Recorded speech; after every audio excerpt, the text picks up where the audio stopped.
ओम सजात्म स्वरूप परम गुरु शुद्ध चैतन्य स्वामी ने नमः। स्यद्वादिनय षट द्रव्य गुण पर्याय और प्रमाणिका जड़ कर्म चेतन बंध का अरु कर्म के अवसान का कह कर स्वरूप यथार्थ जग का जो किया उपकार है उसके लिए जिनवाणी माँ को वंदना शतवारी है, वंदना शतवारी है। श्री प्रवचन सार जी गीय तत्व प्रज्ञापन में गाथा 186 में हमने कल देखा कि आत्मा परद्रव्य के ग्रहण त्याग से रहित है, त्यागोपादान शून्यत्व शक्ति वाला है।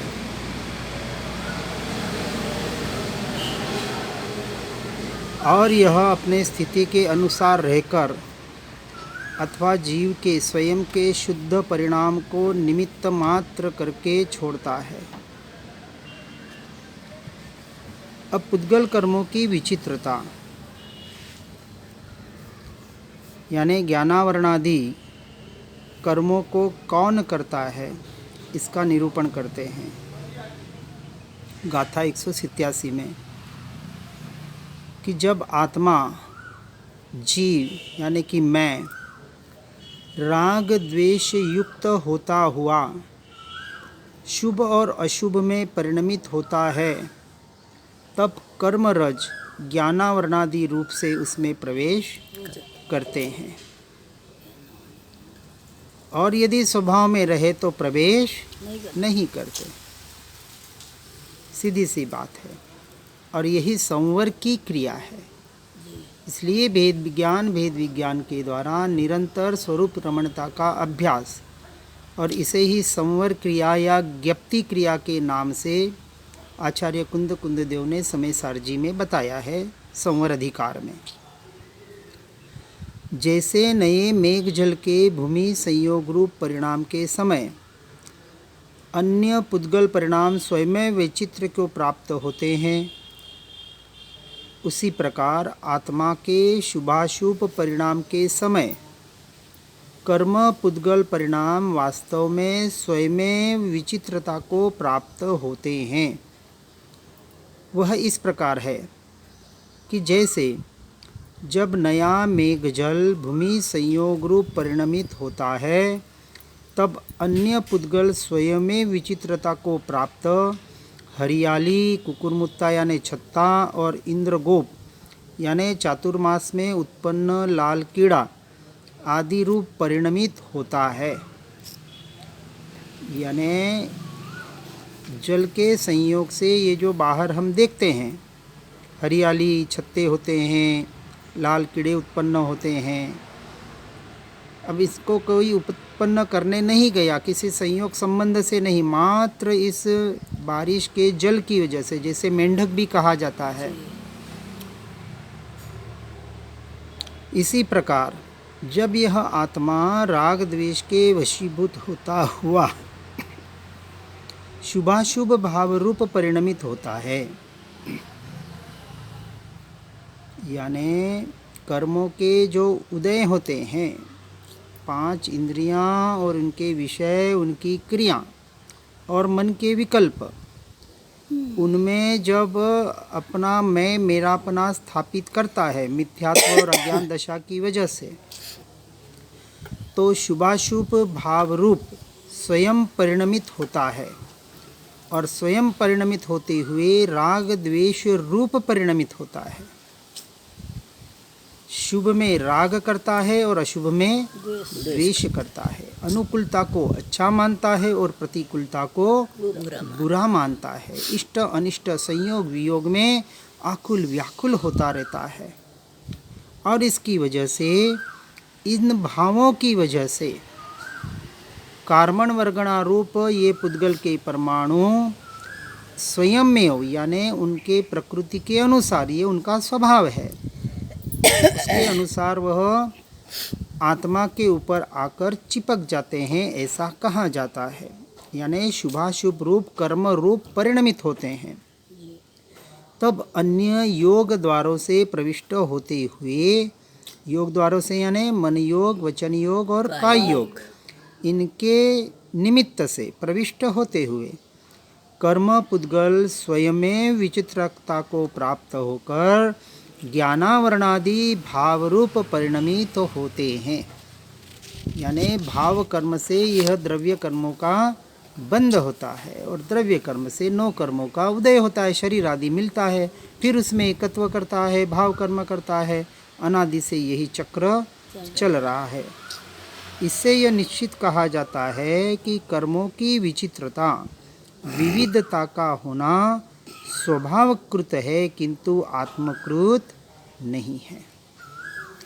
आत्मा अपेक्षा से कर्म का कर्ता व्यवहार से भले कहा जाता है, क्योंकि निमित्त आत्मा स्वयं बनता है, परंतु आत्मा कर्म करता नहीं है, कर्म बांधता नहीं है। आत्मा अपने भावों का करता है और भावों के अनुसार कर्म बंधते हैं, ये उनका स्वभाव है। इस बात को बराबर समझना है, क्योंकि हमें अपने भावों को बचाना है, अपने परिणामों को बचाना है। कर्म को निकालूं, ये करूं, वो करूं, बाहर बाहर बाहर पुद्गल में कुछ नहीं करना है। अपने भावों को जो विभाव रूप परिणमित हो रहे हैं, अशुभाशुभाशुभ रूप परिणमित हो रहे हैं, परद्रव्य परभाव रूप परिणमित हो रहे हैं, विभाव रूप परिणमित हो रहे हैं, उनको क्या करना है? एकमात्र अपने स्वभाव की ओर लाने का पुरुषार्थ। निश्चय तो कहता है स्वभाव से बाहर मैं कभी गया ही नहीं, जा ही नहीं सकता, यह मेरा स्वभाव है, परंतु फिर भी परिणमित हो रहा है, यह भी सामने दिखाई दे रहा है, क्योंकि भाव आत्मा से हो रहे हैं, शुभाशुभ भाव भी आत्मा से हो रहे हैं। तो इस अज्ञान दशा को, इस मिथ्यात्व को जड़ मूल से निकालने के लिए पर को पर जानना, मानना और वहाँ से दृष्टि हटाकर अपने स्वरूप और स्वभाव में दृष्टि स्थिर करने का पुरुषार्थ करना, यही हमारी साधना और आराधना का क्रम है। अब ऐसा समझाते हैं कि अकेला ही आत्मा बंद है। गाथा 188 में कह रहे हैं कि प्रदेश युक्त वह आत्मा, असंख्य प्रदेशी यह आत्मा, यह मैं, यथा काल मोह राग द्वेष के द्वारा कषायित होने से, कषायों के चार भेद, अनंतानुबंधी, अप्रत्याख्यानी, प्रत्याख्यानी और संजलन, और हर एक के चार भेद यानी क्रोध, मान, माया, लोभ, इस तरह से 16 प्रकार की कषाय। ऐसे कषायित होने से कर्म रज से लिप्त या बद्ध होता हुआ बंध कहा गया है। यानी जीव के भावों का जब पुद्गल परमाणुओं के साथ, कार्बन वर्गणाओं के साथ का संयोग संबंध, यानी भाव करता है, वैसे कार्बन वर्गणाएं अट्रैक्ट होती है और उस पर चिपकती है। इस प्रकार से आपको फोन किया था ना गाड़ी दिलाने के लिए। कर्म रज से लिप्त या बद्ध होता हुआ इस आत्मा को बंध कहा गया है। पहला नंबर का रूम। अब उसकी टीका में कह रहे हैं, जैसे जगत में वस्त्र सप्रदेश होने से लोथ, फिटकरी आदि से कषायित होता है। सफ़ेद वस्त्र है, अब उसको कलर बनाना है, डिज़ाइन देना है, तो उस प्रकार से उस पर कलर किया जाता है, जिससे वह मजीठ आदि के रंग से संबंध होता हुआ अकेला ही रंगा हुआ देखा जाता है। चदरें होती है, जो कुछ भी हम डिज़ाइन देखते हैं, ये तो बाद में छपी हुई होती है, उस पर उस प्रकार के प्रिंट किए जाते हैं। ओरिजिनल कपड़ा तो सफ़ेद, क्योंकि रुई सफ़ेद है, रुई से धागा बनता है, वो सफ़ेद है। फिर ओरिजिनलिटी को से फिर जिस प्रकार का कलर चाहिए उस प्रकार के कलर उस पर चढ़ाए जाते हैं। इसी प्रकार आत्मा भी सप्रदेश होने से यथाकाल मोह राग द्वेष के द्वारा कषायित होने से कर्म रज से द्वारा श्लिष्ट होता हुआ अकेला ही बंद है, ऐसा देखना मानना चाहिए, क्योंकि निश्चय का विषय शुद्ध द्रव्य मात्र है। तो अकेला आत्मा हर आत्मा, हर जीव, यानी हर जीव को अपने से अपने में ये सारा ग्रहित करना है कि मैं, मेरे कर्मों के बंध का कारण मेरे भाव है और इन भावों से को पर मुझे अपना साधना और आराधना करनी है। शुभाशुभ भावों से हटकर मुझे शुद्ध भावों के द्वारा फिर सभी भावों से रहित होकर उस ऐसा जो शुद्ध द्रव्य है जिसमें भावों का भी संपूर्णतः अभाव है, ऐसे निर्विकल्प दशा की ओर हमें स्थिर होने का प्रयास और पुरुषार्थ करना है। यही एकमात्र हमारे मोक्ष मार्ग की साधना आराधना है। अब निश्चय और व्यवहार का अविरोध बतलाते हैं। गाथा 189। यह पूर्वोक्त प्रकार से जीवों के बंध का संक्षेप निश्चय से अरहंत भगवान ने यतियों से कहा है, व्यवहार अन्य प्रकार से कहा है। यानी अरहंत परमात्मा ने यतियों से यानी मुनियों से, गणधरों से जो भी कहा है वह निश्चय की अपेक्षा से ही कहा है और व्यवहार अन्य प्रकार से कहा है। यानी निश्चय के लक्ष्य का व्यवहार ही सच्चा व्यवहार है, बाकी व्यवहारा भास है। अब उसकी टीका में कहते हैं, राग परिणाम ही आत्मा का कर्म है, वही पुण्य पाप रूप द्वैत है। आत्मा राग परिणाम का ही करता है, उसी का ग्रहण करने वाला है और उसी का त्याग करने वाला है। यह शुद्ध द्रव्य का निरूपण स्वरूप निश्चय नय है। निश्चय नय मात्र स्वद्रव्य के परिणाम को बतलाता है कि द्रव्य के परिणाम क्या हो रहे हैं, किस प्रकार से, यानी स्वभाव और विभाव रूप दोनों परिणाम किसके हो रहे हैं, जीव के, आत्मा के, द्रव्य के। जो भी बात कहें, बात अपने स्वयं की समझनी है।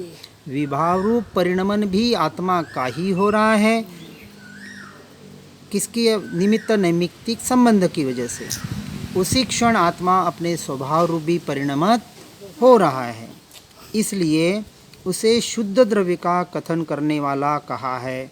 और व्यवहार ने पर द्रव्य के परिणाम को आत्म परिणाम बतलाता है, इसलिए उसे अशुद्ध द्रव्य का कथन करने वाला कहा गया है। यानी जो उपचरित अनुपचरित व्यवहार ने और निश्चय ने के जो व्यवहार ने के 4 और निश्चय ने के 4 भेद बताए हैं, इस प्रकार से 8 भेद जो हमने तारीख वाले कोटेशन में भेजे थे उसको विस्तार से शास्त्रों से समझ सकते हैं। अब ये जो 8 प्रकार के नए बताएं उसमें 7 नए पर्याय की अपेक्षा से होने से व्यवहार नए ही कहा गया और एकमात्र आत्मरमणता ही जो शुद्ध निश्चय नय का विषय है, आत्मस्थिरता जिसे हम सम्यक चारित्र कहते हैं, वही उसका परिणाम है और वही ग्रहण करने योग्य है।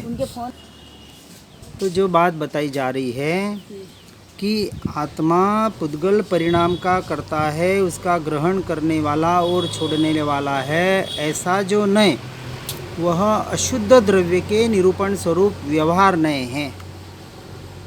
यानी आत्मा अपने राग द्वेष मोह रूप परिणाम का करता है, यह हुआ निश्चय नय। और व्यवहार नय कहता है कि राग द्वेष की वजह से जो पुण्य पाप रूप पुद्गल परिणाम होते हैं, जो कर्म का ग्रहण या छोड़ना होता है, यह व्यवहार नय की अपेक्षा से निरूपण किया गया है। यहाँ शुद्ध द्रव्य का कथन एक द्रव्य आश्रित परिणाम की अपेक्षा से जानना चाहिए और अशुद्ध द्रव्य का कथन एक द्रव्य के परिणाम अन्य द्रव्य में आरोपित करने की अपेक्षा से जानना चाहिए। यानी कर्म का बंध हुआ तो ये दूसरे द्रव्य पर आरोपण लगाया कि पुद्गल परमाणु कर्म रूप बंधे, ठीक है ना। यह दोनों नए हैं क्योंकि शुद्ध रूप और अशुद्ध रूप दोनों प्रकार से द्रव्य की प्रतीति की जाती है, किंतु यहाँ निश्चय नय साधकतम यानी उत्कृष्ट साधक होने से ग्रहण किया जाता है। तो ये क्या बता रहे हैं कि स्वयं का दोष है, मेरे अपने दोष की वजह से कर्म का बंध हो रहा है। यदि मैं अपने परिणाम को सुधारूं अपने परिणाम को अपने से अपने में रखने का प्रयास और पुरुषार्थ करूं तो अंश मात्र भी कर्म का बंध नहीं होगा। इस बात का यहाँ निर्णय कराया गया है। अब यहाँ जो मूल बात बता रहे हैं अब वो समझना है कि निश्चय नय व्यवहार नय, दोनों नय को इसलिए बताया जा रहा है कि एक से छूटना है और एक को ग्रहण करना है। जबकि पहले कहा कि आत्मा त्यागोपादान शून्यत्व शक्ति वाला है, न कुछ ग्रहण करता है न कुछ त्याग करता है। यह संपूर्ण शुद्ध नय की अपेक्षा से हुआ। परंतु पर्याय में जो मोह राग द्वेष रूप परिणाम हो रहे हैं, क्योंकि पर्याय क्षणिक है और क्षणिक होने की वजह से मोह राग द्वेष रूप परिणाम भी कैसे हैं? क्षणिक है, आते हैं और चले जाते हैं। इसलिए उस अपेक्षा से यहाँ ग्रहण और त्याग पर्याय की अपेक्षा से, अवस्था की अपेक्षा से समझना चाहिए।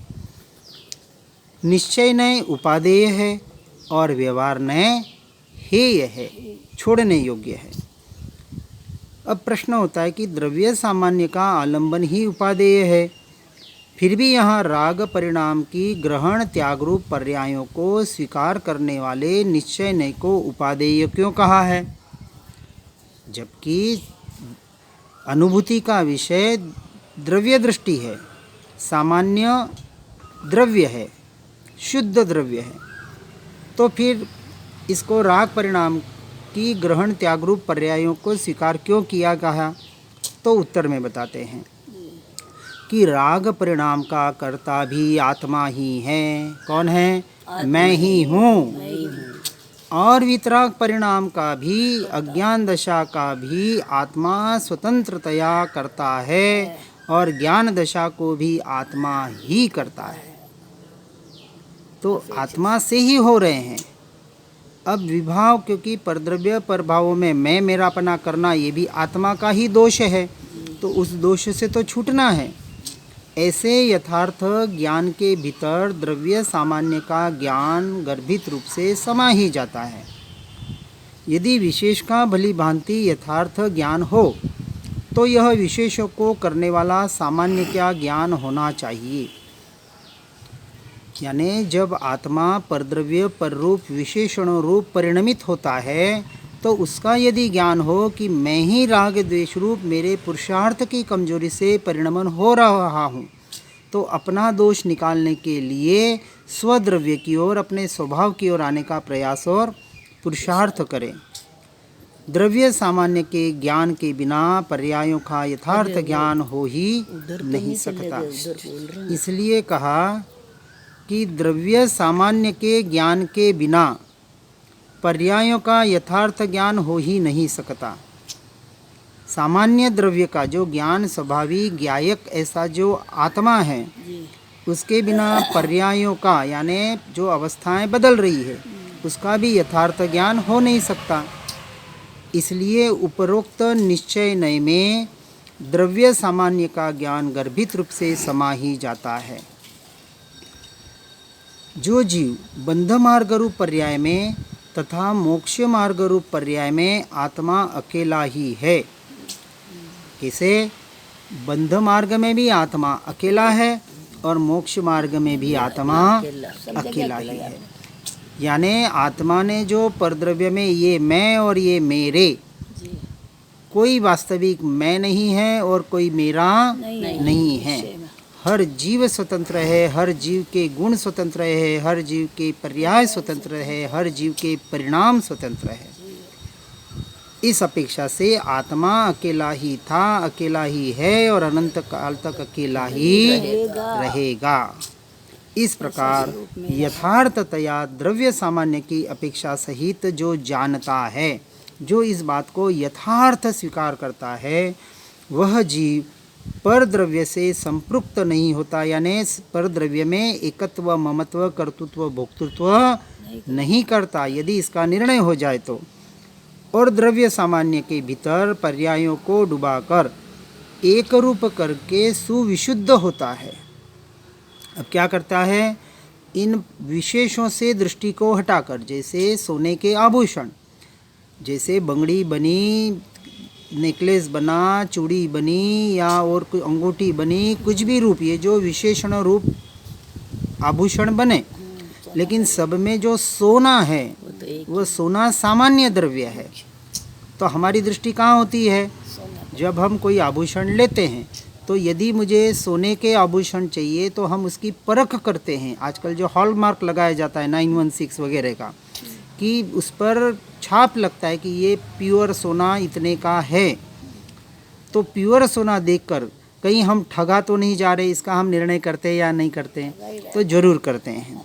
तो इसलिए ऐसा द्रव्य सामान्य के भीतर जिसकी दृष्टि इन उदयों के काल में, कर्मों के उदय तो हो रहे हैं, राग द्वेष रूप भी परिणमन हो रहे हैं, क्योंकि ये अपेक्षा से 12वें गुणस्थानक तक छद्मस्त अवस्था के बताया है। राग तो बताया है, चाहे वो राग प्रशस्त हो या अप्रशस्त हो, राग तो राग है और राग तो आग है। इसलिए ये सारे पर्यायों से हटकर, अपने गुणों से भी भेदों से हटकर एकमात्र द्रव्य सामान्य के भीतर, यानी स्वयं से स्वयं में डूब जाता है, जहाँ कोई न कोई भेद है, न कोई किसी भी प्रकार का विकल्प है। इस प्रकार से एक रूप करके सुविशुद्ध होता है, यानी जो शुद्ध शुद्ध शुद्ध त्रिकाण शुद्ध जो द्रव्य है उसके ऊपर अपनी दृष्टि करता है। इस प्रकार आलंबन रूप अभिप्राय अपेक्षित होने से उपरोक्त निश्चय नय को उपादेय कहा है। ऐसा निश्चय नय जो हमें अपने आत्मरमणता कराएं और उसके अपेक्षा से होने वाला व्यवहार सच्चा व्यवहार है। इस प्रकार से साध्य के शुद्ध होने से द्रव्य के शुद्धत्व का द्योतक प्रकाशक होने से निश्चय नय ही साधकतम है, और अशुद्धत्व का द्योतक व्यवहार नय साधकतम नहीं है, यानी छोड़ने योग्य है। हर जीव इस बात को सुनकर समझकर यथा योग्य अपने परिणामों को सुधारने का प्रयास और पुरुषार्थ करें। इसी भावना के साथ ओम नमः सिद्धम। जिन वाणी के ज्ञान से हो सम्यक श्रद्धान, हो चारित्र महान पाऊं पद निर्वाण। जा वाणी के ज्ञान से सूझे लोकालो, सो वाणी मस्तक नमो सदा देत हूँ धो।